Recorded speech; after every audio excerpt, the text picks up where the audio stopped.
Hello, invisible internet friends. Today I'm going to do a very quick video. We are going to set up a photograph so that everything is perfect and ready for the art resin. And here's the art resin. This is the 32 ounce kit. I'll be using that in the follow-up video. Okay, let's go. Black acrylic paint. Acrylic dries really fast as opposed to oil. I like using acrylic for everything. Rebecca likes to use oil because she finds she can blend better. So it's really a preference, but for the edges, I just want something that dries really fast. And the method that I'm using, we're going to be covering the edges with a bit of art resin anyways. It's going to look awesome with the resin over top of the edges. So I was putting it on thick. Let's do one coat. And yes, I'm working very, very fast. We have a new baby at home. It's been a bit crazy. And if you get any on the top, doesn't matter. The photograph is going to be glued down there anyways. All right, and that'll probably be dry in 10 minutes. Let me grab the photo. So this is the painting I've been working on for about a year. And actually I just got it printed at Walmart. 1 hour, this cost $5. You don't gotta be too fancy here. Let's see how it looks, okay? All right, so here we are. I'm just gonna go over the tools quick while the edges are drying. I always used to just use glue sticks for this. That's fine. The odd time you get some chunks. If it's not perfect this stage, don't worry. Just do the art resin coat over top and that'll hide all the imperfections of your mounting. So what I do now, this is what I was taught by my friend Ron Smith, a photographer who does a lot of this stuff. 3M Super 77, it's a spray adhesive and you can get it at the hardware stores. 2 clamps just with some clean plastic top just to clamp the picture on when it's in place. You'll see. Brayer, you can get it in the print making section of art stores. We'll sell these on ArtResin.com soon. Just an extra piece of paper and you'll see why. That's bigger than the size of your print. And then an X-Acto knife just to trim the edges after it's done. Okay, so let me go get that. So here's our canvas, here's our print it to the size of the canvas. Perfect. So here's the little trick. You get the print exactly where you'd like it, then you just clamp it in place. Doesn't have to be too hard. It looks like you should wear a respirator with this. I'm gonna hold my breath. With art resin, you don't need a respirator anymore. It's super safe. I got no VOCs. We worked for 3 years to find a safe epoxy resin that is clearer than anything that I've ever seen. So we're just gonna spray. Plenty.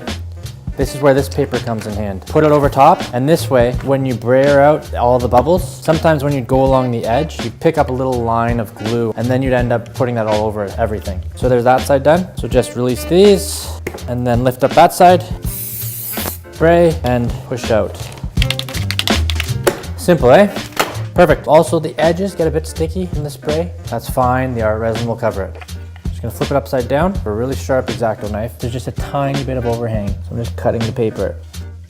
So there it is. This one is ready. Once I resin it, it's gonna be on Dragon's Den. It's gonna be one of the props that we actually use. Now we're ready to apply the art resin. To end this video, we'll just kind of go over some supplies so that you can get them ready. You want something to raise your piece up on so that the art resin will just drip right off the surface and this won't get stuck to the bottom. You want a level. If it's not level, shove some little papers underneath your pieces. Nitrile gloves. Nitrile's important for using resins. We sell these on the site. We'll probably go through 3 of these. Take them off, chuck them. A spreader, stir stick, and a mixing cup. And you can reuse them just by wiping them with paper towel after and letting the epoxy just cure right to it. Same with the spreaders and the stir sticks. Flambe torch, not necessary, but lots of professionals are using it. It makes 100% sure that every single bubble comes out. Now the bubbles will pop on their own. Now another way is, as you see the bubbles, you can just blow on top of it and the bubbles will go away. Use a straw. I suggest a torch, but not necessary. And then last but not least, your art resin, 2-part epoxy resin. All the instructions are online, artresin.com. We have a big FAQ. We have lots of other sample videos. And then email us if you have any questions. Every month we'll be picking someone who uses the hashtag ArtResin on anything that they put art resin on. So just post it to Facebook, Twitter, Instagram, whatever you like to use. And we have some software that will randomly pick one person a month. They will be sent a free 1-gallon studio kit. So anyways, that's going on forever. So as you do stuff, yeah, hashtag ArtResin. And I'm gonna come back and I'll show you how to pour resin on top of your Mona Lisa